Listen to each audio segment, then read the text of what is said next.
Re release సినిమాలు 10 కోట్లు వసూలు చేస్తేనే అబ్బో అనుకుంటున్న రోజులు ఇవి. అలాంటిది Baahubali the epic re release collections ప్రారంభమైన తీరు ఇండియన్ ట్రేడ్ను ఆశ్చర్యపరుస్తోంది. తొలి రోజు ప్రపంచవ్యాప్తంగా దాదాపు 19 కోట్ల గ్రాస్ సాధించి రీ రిలీజ్ చిత్రాల చరిత్రలోనే సరికొత్త రికార్డు సృష్టించింది. లార్జ్ మార్జిన్లో ఫస్ట్ డే కలెక్షన్ దాటింది బాహుబలి ది ఎపిక్.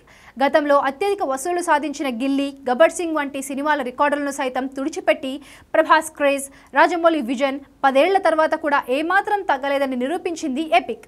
ఈ అద్భుతమైన ఓపెనింగ్స్ చూసి ట్రేడ్ విశ్లేషకులు, అభిమానులు ఈ ఎపిక్ కట్ ఈజీగా 100 కోట్ల మార్కును చేరుకుంటుందని అంచనా వేశారు. అయితే తొలి 2 రోజుల సునామీ తర్వాత వసూళ్లు క్రమంగా తగ్గుముఖం పట్టాయి. ముఖ్యంగా వీకెండ్ తర్వాత ఆశించిన స్థాయిలో కలెక్షన్లు లేకపోవడంతో 100 కోట్ల మార్కు చేరుకోవడం కష్టమేనని ట్రేడ్ వర్గాలు అంచనా వేస్తున్నాయి.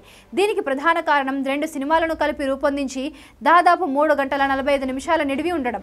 ఇప్పటికే ఆడియన్స్ మల్టిపుల్ టైమ్స్ చూస్తుండడం దీనికి మైనస్ అవుతున్నాయి. సినిమా మొదటి 3 రోజుల్లోనే 40 కోట్ల గ్రాస్ వచ్చినా తర్వాతి రోజుల్లో డ్రాప్ కనిపించడంతో లాంగ్ రన్ అంచనాలు తగ్గాయి.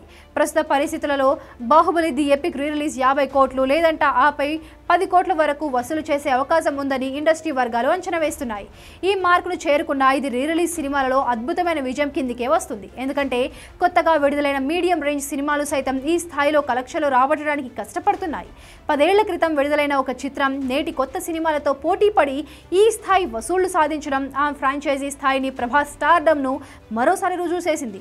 చివరిగా చూసుకుంటే Baahubali the epic re release 100 కోట్ల మైలురాయిని అందుకోలేకపోయినా ఈ చిత్రం నెలకొల్పిన 50 కోట్ల ప్లస్ వసూళ్ల రికార్డును రిలీజ్ చరిత్రలో చిరస్మరణీయంగా నిలిచిపోతుంది. ఇది కేవలం కలెక్షన్ కాదు, ఇండియన్ సినిమాపై ఎస్ఎస్ రాజమౌళి సృష్టించిన ఎఫెక్ట్. అలాగే బాహుబలి ప్రపంచంపై ప్రేక్షకులకు ఉన్న అచంచలమైన అభిమానానికి నిదర్శనం. ఈ భారీ విజయం భవిష్యత్తులో ఇతర సూపర్ హిట్ సినిమాల రిలీజ్లకు ఒక బెంచ్ మార్క్గా నిలుస్తుందనడంలో ఎలాంటి సందేహం లేదు.